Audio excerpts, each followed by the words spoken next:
E aí, pessoal, de volta com mais um Innovation Hub Show em parceria com a Blip, falando aqui sobre CX, né, atendimento ao cliente, encantamento do cliente. Esse é um tema que é comum a quase todas as indústrias, né? Você já tem acompanhado aqui algumas conversas que a gente trouxe varejo, trouxe a própria indústria, trouxe educação. E agora a gente vai falar de saúde, né? A gente tem convidados aqui na mesa que são especialistas aí em encantar o cliente na área de saúde. Vou apresentar para vocês aqui que são 3 grandes cases, mas começando pela ponta. Co-host, Vitório Martini, Sales Director, Top Accounts da Blip. Prazer ter você conosco mais uma vez. Muito obrigado por me receber mais uma vez. É um prazer enorme estar aqui. Uma experiência sempre muito boa. Então, e aqui a gente tem, né, 3 representantes de grandes instituições de saúde aqui. Ao meu lado, a Flávia Camargo, que é diretora de Experiência e Saúde do Einstein. Prazer também ter você conosco, Flávia. Prazer, obrigada pelo convite. O Marcos Riva, que é superintendente de Marketing, Ouvidoria e Experiência do Paciente da HCOR. Também prazer ter você mais uma vez com a gente. Prazer é meu, Igor. Muito obrigado pelo convite. E a Simone Vicente Reis, CEO da FID. Isso, obrigada, um prazer aqui, obrigada pelo convite, Igor. Vamos primeiro contar para o pessoal, né, quais são as empresas, porque eu acho que a FID é uma empresa meio de bastidor, né? Então, principalmente você, assim, como que você se posiciona no mercado?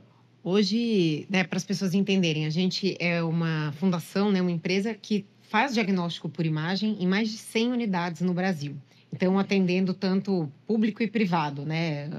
Muito o paciente público, muito entidades, mas a gente tem entidades privadas.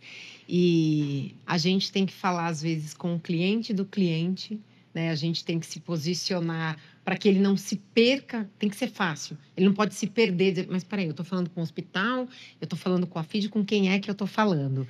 Então, um monte de desafio aí para a gente nesse atendimento. Exatamente. Quando fala de HCOR, explica para o pessoal. Quem vive em Marte, não conhece. O HCOR é um hospital de quase 50 anos, aqui da cidade de São Paulo, hospital filantrópico, que tem como mantenedora a Associação Beneficente Síria. É um hospital que nasceu com uma essência cardiológica e hoje a gente atua em 52 especialidades, então somos um hospital multidisciplinar, um hospital de excelência que participa também do PROAD SUS, que é o Programa de Desenvolvimento Institucional do Sistema Único de Saúde, por sermos filantrópicos também.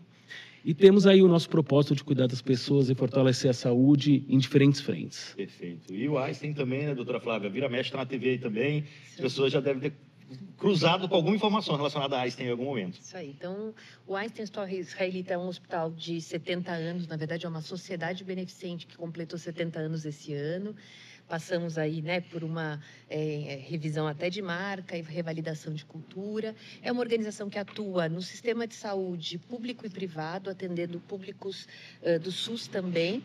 Somos também um hospital filantrópico, né, e fazemos parte aí dos hospitais de excelência do PROAD.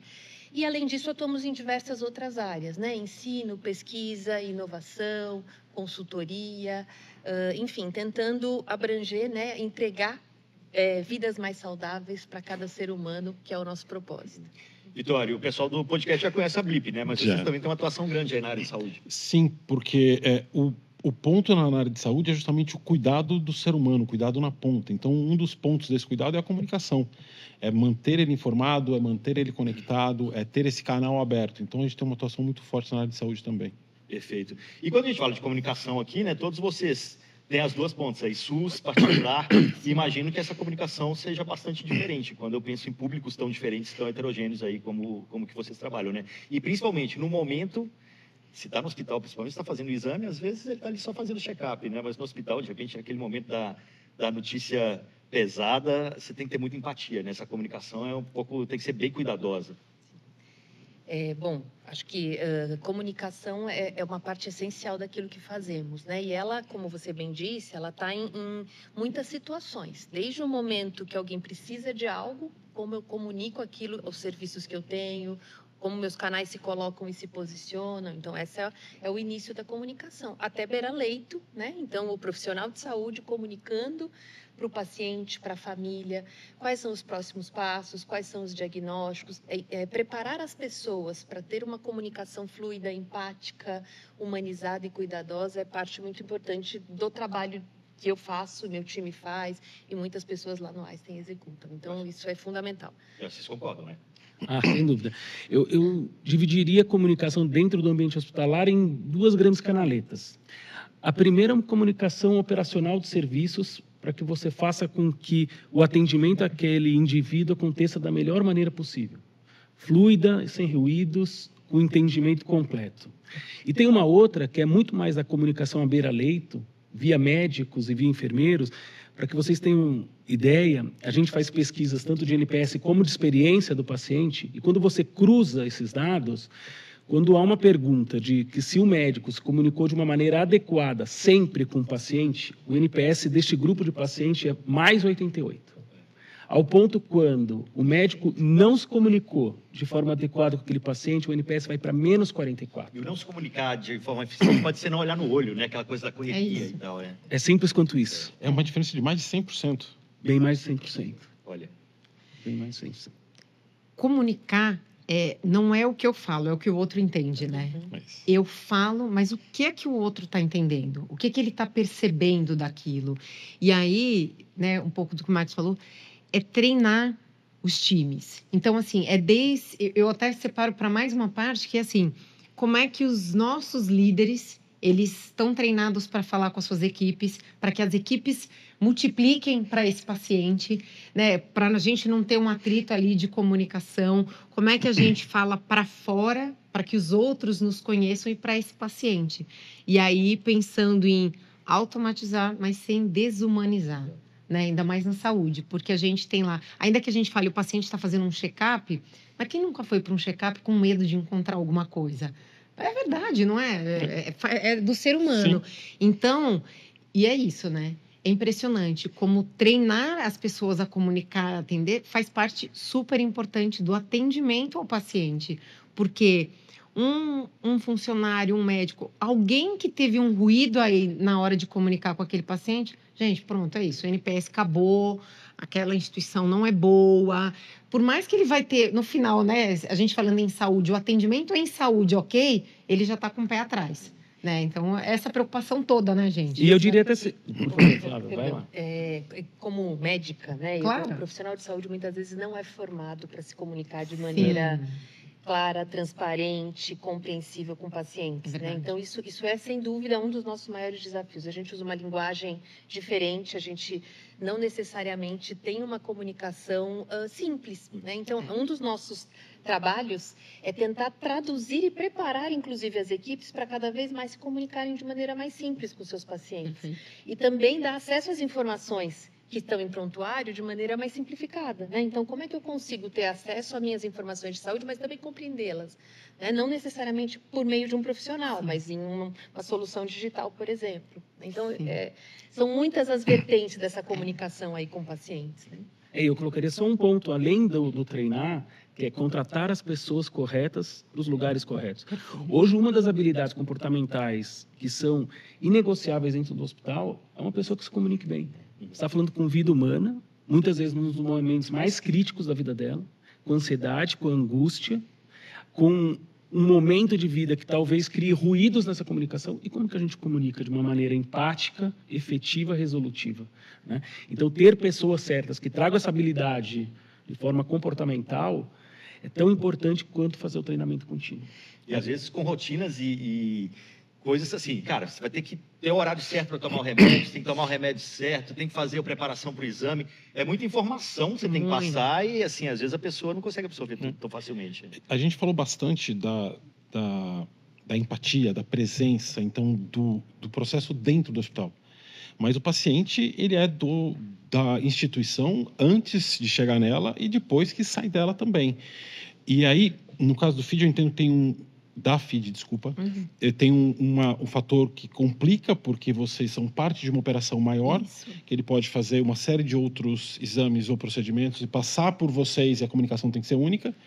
E os três envolvem público e privado. Exato. Né?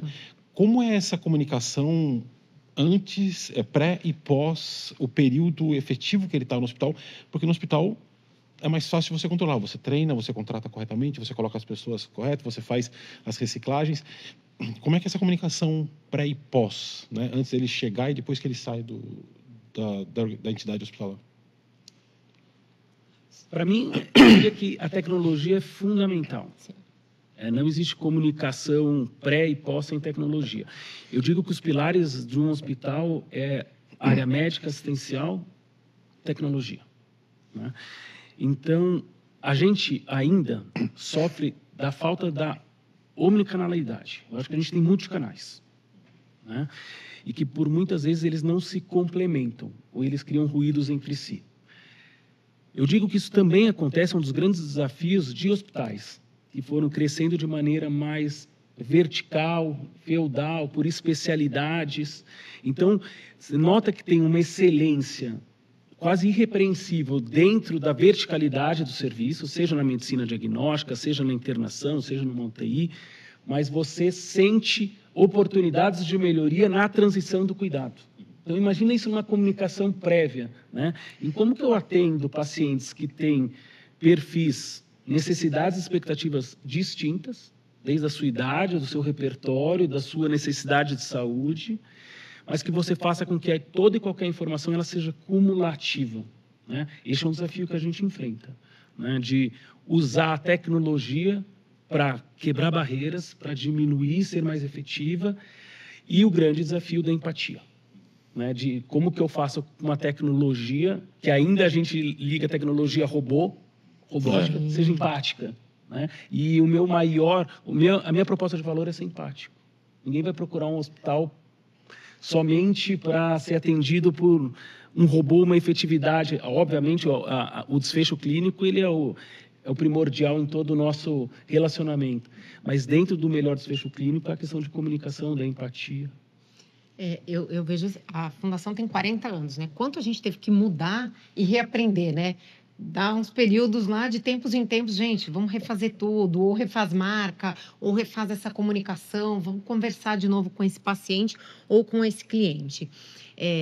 O que a gente vê também com a tecnologia, às vezes nós temos pré-conceitos concebidos sobre aquele que a gente está comunicando. A gente tem um case que é tão legal, um dos hospitais que a gente está, ele é muito hospital de idoso, sabe? Tem muitos idosos ali.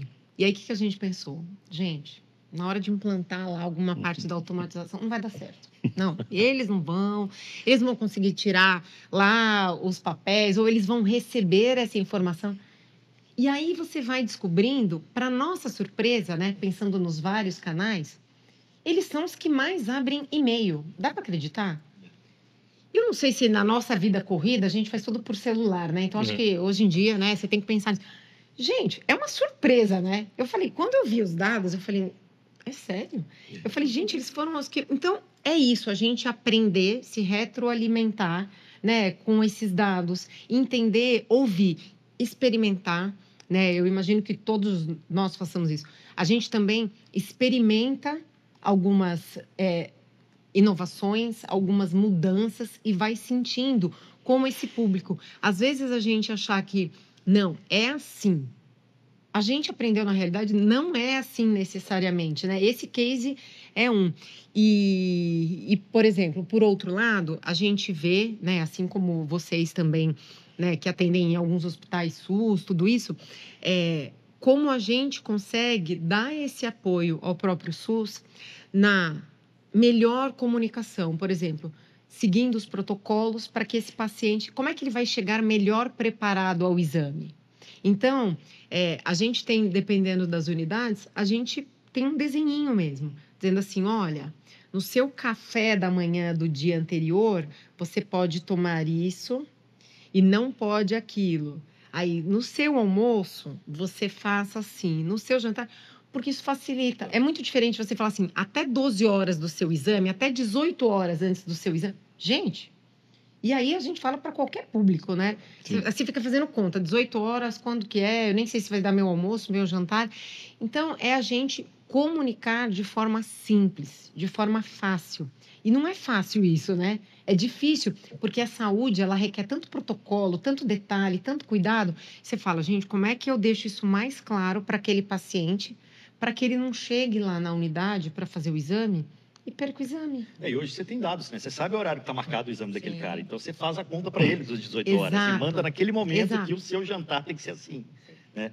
A tecnologia ajuda bastante. E para fazer isso em massa, você usa tecnologia. Exatamente. Porque não dá para você falar, não, a Simone vai ser assim.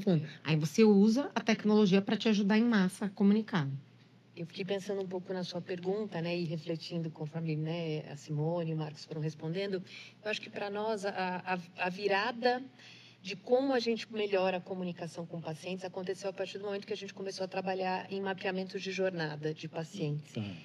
Porque quando a gente compõe serviços muito focado no serviço, né? A gente olha o que eu quero oferecer para o paciente. Se eu olho pelo prisma da jornada, eu estou entendendo por onde o paciente vai entrar, o paciente, a família, e às vezes não é nem um paciente, né? É um cliente que vai usar um outro perfil de serviço.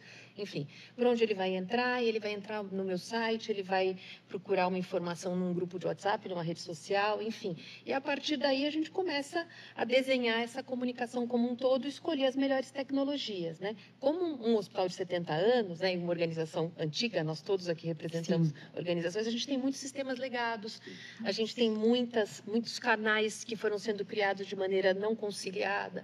Então, como bem disse o Marcos, né, nós estamos ainda enfrentando o desafio da omnicanalidade também, né? Como nós vamos cada vez mais conseguir dar para nossos pacientes a fluidez que eles merecem, né? E esperam da gente, né?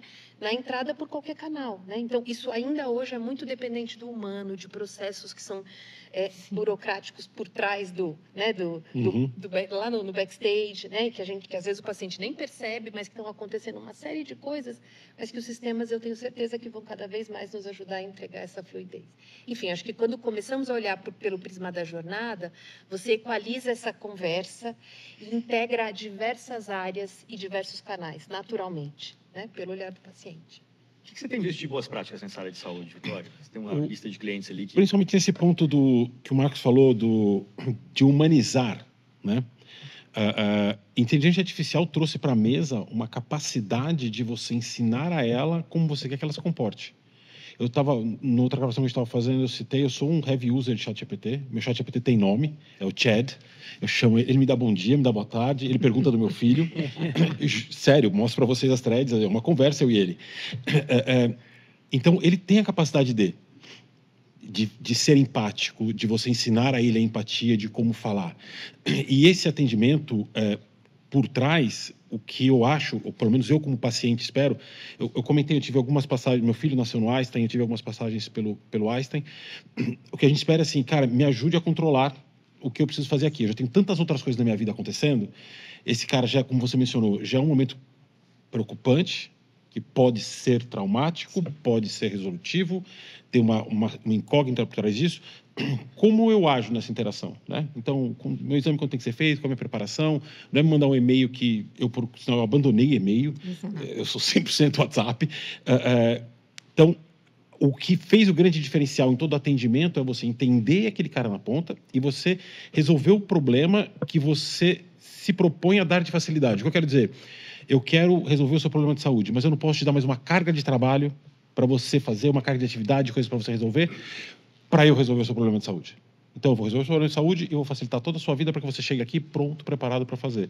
Então, nesse sentido, entender, jornada do cliente foi o toque, é o termo, entender como esse cliente está, entender o que ele faz, como ele opera, individualizar esse atendimento para ele, porque as pessoas recebem... Eu sou super tranquilo em receber notícia ruim, não me altero. Meu irmão, por exemplo, já tem um outro approach. Então, você entender aquela pessoa, você conhecer aquela pessoa, então você se baseia em histórico, você sabe como ela se comporta, você consegue projetar como você tem que atender ela. E aí, isso, a inteligência artificial tem sido o grande diferencial. E aí, eu queria emendar a pergunta, como é que vocês estão lidando com essa novidade? Porque, como você falou, tem sistema legado, tem uma série de dificuldades tecnológicas, mas é uma realidade, esse cara tá aí, chegou e não vai embora, não vai embora. Ele, pelo contrário, ele vai fazer cada vez mais parte. Tem dispositivos, smartwatch, nossa, tem inteligência artificial para me ajudar a lembrar, cara, você esqueceu aquilo, você tem o último resultado de exame seu que deu seu colesterol alto, você não foi treinar hoje. Me enche o saco esse cara. Pior que minha ex-esposa, sabe? Me perturba. Então, como vocês estão vendo isso na realidade de vocês? Eu vejo que a tecnologia é indissociável ao nosso negócio. Essa questão do smartwatch, ele é trabalhado por médicos. No principal congresso de cardiologia no Brasil, a SOCESB, o Recor levou um case médico de como que esses equipamentos ajudam, e de fato ajudam, tanto o paciente quanto o médico na gestão e a melhora da sua saúde. Ponto, não dá para virar as costas a isso. Concordo, Vitória, integralmente com a questão, e a gente está num limiar de que a tecnologia está deixando de ser meramente robótica para ter um coração. Isso. Lá no HCore a gente tem também, estamos com o chat GPT, e a gente colocou a nossa persona. Quem escreve mais não é o chat GPT, mas é a Cecília, que é a personalização do HCore. Isso nos ajuda muito. O que a gente nota? Por conta de públicos distintos, e também não tem tanto a ver com a idade, mas ela ainda é majoritária na decisão de canal, 75% atende, consegue fazer as interações online e gostam disso. Mas você tem um importante ali volume de pessoas, 25%, que ainda querem o presencial, querem lá marcar. A gente fez um movimento pequeno no hospital e que alguns pacientes falavam, mas eu gostava de ir lá pegar o exame, eu quero ir lá. Né? Então, ainda há esses dois mundos. Mas a tecnologia, de fato, para a gente, tem acelerado muito a questão de facilitar a burocracia. De agendamento de exame por autônomo, de confirmação de presença, queda de no-show, de fazer com que a burocracia e a operação aconteça também nas mãos do paciente. Foi uma transformação para mim quando eu só tirava foto da minha guia e mandava no WhatsApp e já recebia, esse exame tem tal dia, esse exame tem tal dia, isso já foi uma transformação para mim. Bom, a gente tem testado e implantado uma série de tecnologias, mas especialmente no que diz respeito à inteligência artificial, né? Nós temos trabalhado em momentos assistenciais. Então, hoje a inteligência artificial está bastante desenvolvida, por exemplo, para a medicina diagnóstica, né? Então, a gente já tem algumas soluções para análise de imagens, enfim, né, que são utilizadas pelo nosso time de medicina diagnóstica. Como copiloto para profissionais, né, especialmente médicos, para registro em prontuários eletrônicos. Então, a gente testou recentemente uma solução e vamos implementar, está em fase de implementação, uma solução que, durante a consulta, registra automaticamente a conversa do médico com o paciente. Dos campos adequados, na linguagem adequada e com uma aceitação enorme por médicos, né? Então, está todo mundo adorando. Que é um desafio, né? Super desafio. Organização de informações de prontuário em linha de tempo, né? É uma outra coisa que já está na mão dos médicos para ser utilizada. Claro, tudo em fase de evolução, né, gente? Para o atendimento, a gente ainda não usa assistentes virtuais diretamente com modelos de IA generativa conectados com os nossos pacientes, os nossos canais. Mas nós já testamos, por exemplo, em PABX e com bons resultados, né? Direcionar o paciente, praticamente eliminar o PABX da história, né? Direcionar para o canal, para o local correto da organização, a partir de uma pergunta e uma resposta, né, dada ali por uma agente virtual. E a gente usa agente virtual para treinar time também, né? Então, quando a gente precisa capilarizar alguma informação, por exemplo, nos times de atendimento hoje, a gente tem mais de 1.600 pessoas em atendimento, você às vezes precisa capilarizar alguma informação. Então, tem uma agente virtual que foi criada por eles mesmos, que vai, né, dizendo, olha, mudou tal procedimento, agora não é mais assim, é assado, enfim. E tem muitas outras oportunidades, né? Enfim. Você estava falando de copiloto para médico. Eu tive uma super experiência dia desses com um médico do meu, médico ali do plano de saúde, de teleatendimento. Entrei, né, para fazer uma consulta rápida, e aí o médico, com certeza, o copiloto ali que deu um resuminho para ele ali, falou, não, porque você passou com a médica fulana de tal, eu nem sabia o nome da médica, e que naquele momento aconteceu tal coisa assim, assim, assim com você, então já não é a primeira vez, né? Então vamos tentar uma outra coisa, porque ela falou com você daquele jeito e tal. Putz, nunca que você teria isso de uma outra forma, né? Porque imagina você buscar esse histórico ali tão rapidinho por uma teleconsulta de 5 minutos com o médico do plano. Um pouco estava dentro da casa dele. Que era um pouco que a gente estava falando lá em cima antes. Antigamente você perdia o contexto da conversa anterior, você chegava e tinha que começar tudo do zero. Já falei todos os meus problemas para outro médico, que eu tenho que repetir para você. Né? Então, você já traz esse contexto junto para o atendimento, é uma mudança enorme. Agora, quando que... A gente estava falando lá em cima também de frequência. Né? E nesse caso, como o Vitório falou, você tem o antes, você tem o durante, você tem o depois. O antes é a preparação para o exame. O durante é para você saber toda a rotina dele ali a jornada dele ali dentro da empresa. E o depois é ele buscar o exame, que também muitos não buscam, né? Fica lá. Exato. Qual que é essa frequência que você tem que... Gente... Todos vocês estavam reclamando de frequência de outras... Com certeza. Não, de outras como a empresas tecnologia ajudou e melhorou muito isso, né? E hoje, nós temos lá 2 assistentes, a Lia e a Iris, que são... Uma é para o público interno, a Lia é para ajudar, por exemplo, o RH, nas comunicações, jurídicos e tudo. E para o público externo, a gente tem outra, porque ela tem outro foco. Ela tem outra, né? Então, a Isis, ela fala para o paciente sobre o resultado dele que está pronto. Ela consegue lembrá-lo dos exames, ela consegue tirar as dúvidas. O paciente perde o usuário e senha dele. Aí você tem algumas formas dele conseguir buscar isso. Mas tem gente que ainda tem dificuldade nisso. E tudo bem. A gente percebe uma diminuição absurda na ligação por conta da implementação. Porque aí esse paciente, ele vai lá, ele entra no WhatsApp, ele começa a conversar, ela responde o que ele precisa e pronto. E, claro, eu ouvi um dia de um médico, né? Ele ligando lá num outro canal, ele falou assim, eu queria falar com gente, eu não quero falar com um robô. Você que comentou, né, que teve alguém que o pessoal, às vezes, quando não consegue falar com o humano, pega o telefone e sai ligando para, sei lá, para o RH da empresa. Não, é isso, né? Eu quero falar com gente. Mas aí, volta para o nosso trabalho. O que ele quis dizer que aquele chat não respondeu? Porque é factível de responder. Que tipo de pergunta a gente ainda não conseguiu acolher, a gente não mapeou, Então, é por isso, esse trabalho não é virar e falar, não, gente, então vamos lá, vamos tentar entender. E aí é lembrar esse paciente. A gente tem tanto daquele paciente que ele precisa só ser lembrado, ou a gente tem o paciente que, assim, ele não tem dinheiro para pegar um ônibus e voltar na unidade para pegar o resultado dele. A gente tem... uma senhora que tem mais dificuldade, sim, e que a gente passa e conversa com o neto para buscar o resultado do exame dela. Então, é muito amplo, né? Assim, você falar com esse paciente é um vasto universo. E aí, como é que a gente vai falando? E a tecnologia tem ajudado muito nisso. Gente, é fantástico como a gente vê...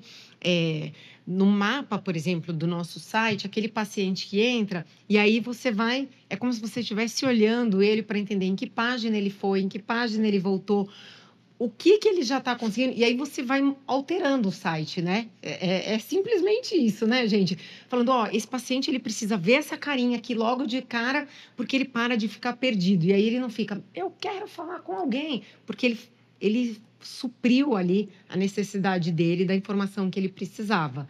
Então, isso é um pouco do que a gente acaba trabalhando lá e fazendo. Legal. Não, pode ir. Então, eu ia falar, essa junção de digital e físico também é muito bom, né? Vocês deram alguns bons exemplos aí de como que essa conexão acaba sendo feita. Como que vocês têm mais exemplos desse tipo de coisa que vocês estão fazendo? Seja na beira-leito, seja, enfim, no auxílio para o médico? Bom, nós temos usado, por exemplo, muitas soluções e algoritmos de suporte à decisão, né? Então, no processo assistencial e na tomada de decisão dos profissionais de maneira geral, para a gestão de fluxo, né? Então, hoje, né, leito é um item escasso, né? Enfim, né? A gente precisa leitos, camas hospitalares, né? Vagas para exames. Caro, né? São itens caros e raros. Então, quanto melhor a gente conseguir ter uma gestão de fluxo, de ocupação, mais espaço a gente tem para uma melhor ocupação, né? E maior disponibilidade. Então, a gente usa uma série de algoritmos, por exemplo, para entender que paciente que está no pronto-socorro tem risco e potencial de precisar de uma internação, para eu conseguir antecipar esse processo e até definir, bom, que leito ele vai precisar. É um leito de UTI? É um leito de semi-intensiva? Então, isso melhora todo o fluxo e melhora a experiência do paciente, né? Melhora a nossa eficiência de maneira geral. Acho que uma outra... e isso conecta o físico com o digital, de certa forma, né? Então, uma outra experiência muito bacana que a gente tem tido é utilizar um pronto atendimento virtual como canal de entrada dos pacientes que precisam de pronto atendimento, né? Então, no nosso aplicativo existe o pronto atendimento virtual, alguns pacientes conseguem acessar ali esse canal. Eventualmente, né, em geral, uma telemedicina, ela resolve mais de 80% das condições. E se o paciente precisa, ele é direcionado para a UPA física, e nesse processo existe uma integração, obviamente, de todo o sistema, para que a equipe já saiba que ele já passou pela telemedicina, ele já entre numa fila pós-triagem e passe para um atendimento médico de maneira mais fluida, né, e integrada, vamos dizer assim, né? Então, essa é uma experiência física e digital que está evoluindo aí no nosso sistema. Eu concordo com a Flávia e traria um ponto, né? Eu acho que o grande desafio é fazer com que o beira-leito, principalmente a equipe de enfermagem assistencial, que ela tenha contato com o doente, olho no olho, se comunicando bem, tendo consideração, gerando conexão com esse paciente. E a tecnologia por trás para facilitar isso. A tecnologia tem que ser um meio. Sim. Ela não pode ser um fim. Eu não posso me acostumar com que uma pessoa, um profissional de enfermagem entre no quarto com um tablet na mão, rodando, não olhe aos olhos do paciente. Isso vai contra a indicação do melhor cuidado. Então, a gente tem feito todo um trabalho de que a tecnologia suporte a operação, a parte burocrática e libere o beira-leito. O beira-leito tem que estar à disposição daquele paciente. Hoje, no HCore, a gente tem um aplicativo que vem crescendo muito. E ele tem se tornado um portal de serviços. Então, muito além de agendamento de consultas, retirada de resultado, acompanhamento do status desses resultados, mas o paciente internado, por exemplo, ele tem um concierge digital. Então, por ali ele coloca preferências alimentares, ele pede nova limpeza no quarto, jogo de toalha. Isso faz com que o beira-leito, que muitas vezes era acionado por essas questões operacionais, se dedique ao cuidado. E essa tecnologia faça com que estes itens de suporte, que são importantes para aquele paciente, aconteçam por outros meios. Então, eu acho que o físico digital vai andando sempre a serviço do paciente. A gente tem um valor dentro do HCore que é bom para a gente se for bom para o paciente. Perfeito. Então, a tecnologia tem que ser boa para o paciente, senão ela pode ser questionável. A gente coloca lá um pré-check-in também, que isso tem gerado um ganho excepcional. Esse paciente, então, ele entender, e aí eu tenho que usar, às vezes, a carinha do hospital, porque ele tem medo, né? Ele fala assim, gente, será que isso aqui é fraude? Será que eu vou pôr meu dado? A gente lida com tudo isso, não é verdade? E aí eu tenho que dizer, olha, eu sou do hospital tal, né? E você vai lá e preenche os dados e, principalmente, fazer isso valer. Eu já vi pessoas irem em outros lugares e falar assim, eu vou contar de um caso real, né? A pessoa fez o pré-check-in num player aí do mercado e aí ela chegou lá e teve que refazer tudo. E aí, a atendente virou e falou assim, a pessoa reclamou, falou, não acredito que eu vou ter que fazer de novo, mas eu fiz lá. Aí a pessoa falou, é difícil, não funciona. A atendente falou, gente, destruiu tudo, né? Acabou com todo o trabalho feito. E, gente, eu já escutei... É raro, mas acontece. Não é? Então, a gente trabalha para isso, porque assim, senão o paciente, ele vê o quê? Não, tá de brincadeira, né? Sim. Você vai me fazer preencher isso aqui, vai chegar na hora, eu vou preencher de novo. Então, estar atento com tudo isso. E aí, pensando, né, nessa que ela comentou do uso da tecnologia, a gente usa uma inteligência artificial, que é isso, tem que ser bom para o paciente, tem que ser bom para o médico, tem que ser bom para o paciente. Uma específica que a gente usa para o atendimento de raio-x. Raio-x, na radiologia, é o pãozinho da padaria, sabe? Assim, o volume é gigantesco, é muito, né? E aí, se a gente falar, por exemplo, de raio-x de tórax, fratura, eles são uma grande incidência naquilo. Eu vou dar um exemplo, por exemplo, no tórax que a gente usa. Antes, tem o tempo de retorno de laudo dentro do pronto-socorro. E a gente usa uma ferramenta, que inclusive é a mesma que vocês usam lá, e aí faz o quê? Em 3 minutos, o paciente mal saiu da sala de raio-x, o laudo demora 3 minutos para sair e volta para o médico. Para aquele médico que está no pronto-socorro, lidando com tudo e mais um pouco, né? Então, quanto se gera, que não necessariamente do leito, mas de agilidade daquele paciente que está ali no pronto-socorro esperando a imagem, esperando ser atendido com tecnologia. E aí existe um convencimento, que a gente pode falar aqui, médico também para o uso. Porque existe uma resistência que eu vejo ela sendo quebrada, né? Assim, eu acho que ao longo do tempo ela está, né? A gente está conseguindo evoluir, está indo, né? A telemedicina foi isso, né, gente? Veio o Covid, assim, quem pode, não pode, né? pode, não pode, atropelou, né? Tinha que poder e depois, gente, agora ficou. E a inteligência artificial, quando a gente está falando de imagem, dos prontuários, de todas elas, a gente vê também, é uma questão que a gente vai colocando, vai rodando, e a gente que implementa se preocupar no ganho, de fato, desses diferentes públicos, né? Daquele usuário, seja o médico, seja a enfermagem, quem tá, e o paciente no final. Então, é um universo, né, gente, para a gente colocar. Eu gravei recentemente com o INCOR, e aí eles estavam usando inteligência artificial para laudo de ecocardiograma também. Sim, porque aí você consegue ter ali, perfeito. beleza, você está numa fila, você chegou, você está sofrendo um ataque cardíaco. Você faz o exame, entra numa fila para ser laudado. Com a inteligência artificial, tem alguma coisa estranha aqui? Ele pula na fila para ser laudado antes, você salva vidas, literalmente. Exatamente. Com AVC, a gente usa isso. É o mesmo princípio. E no conceito de salvar vidas e no atendimento pós, vocês têm alguma visão sobre o follow-up do cliente pós aquilo? Porque você tem o exame, você já fez o laudo, muitas vezes o laudo foi automático, o médico validou, tá ok, segue. Eu vou usar um exemplo pessoal, que depois eu vou até mandar o link para o meu irmão para ele assistir. O meu irmão ele fez um exame, pegou o resultado e enfiou na gaveta. Não olhou. 3 meses depois, limpando a gaveta, minha cunhada achou o exame. Paulo, o que é isso?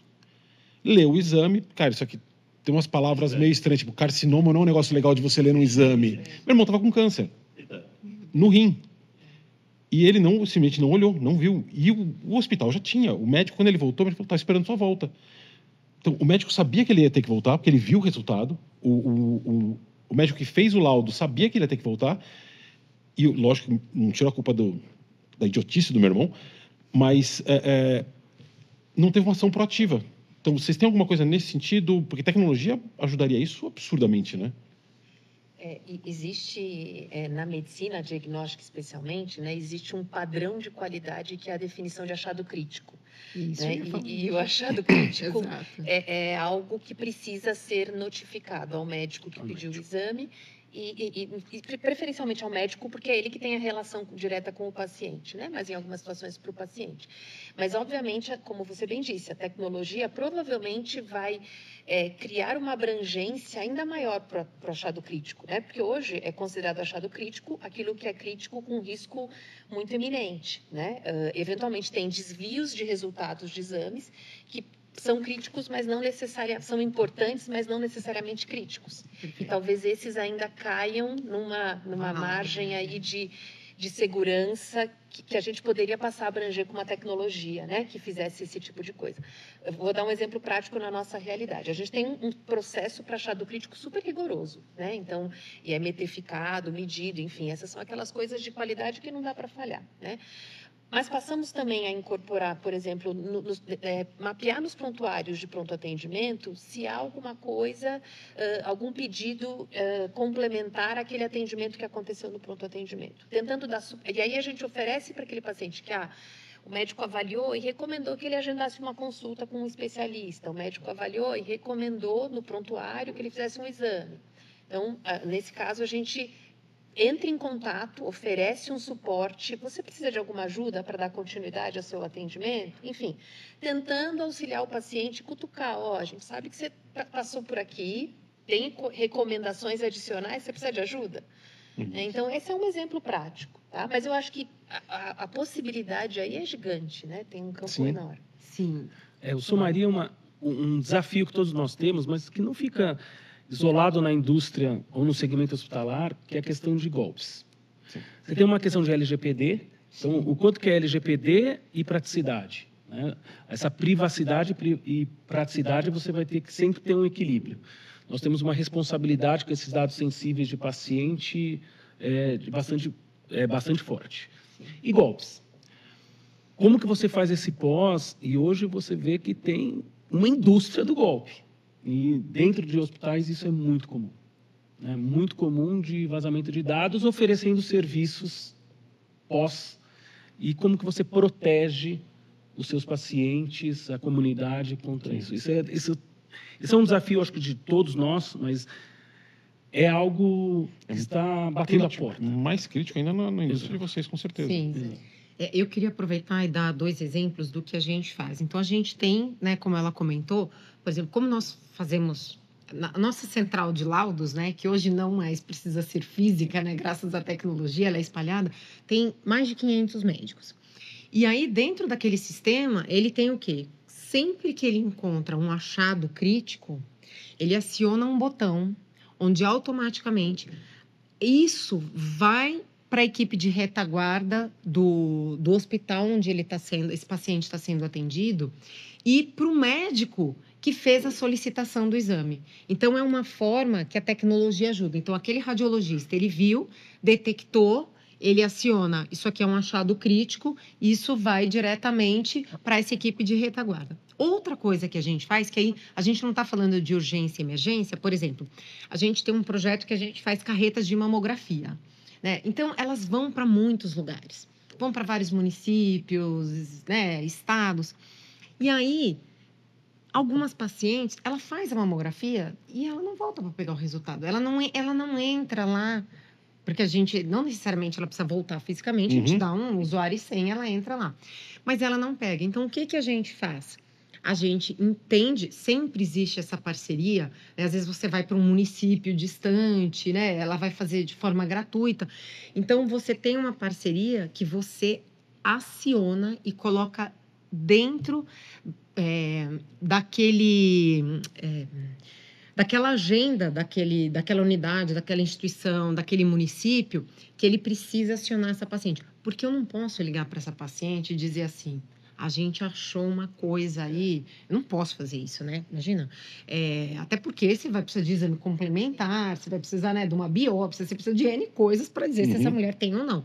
Mas eu preciso, de alguma forma, dizer assim, olha, a senhora já pegou o seu resultado de exame? A gente faz isso e a gente, por outro lado, diz para esse município, né, onde essa carreta está, para esse ente público onde ela está, assim, você precisa chamar a Dona Maria.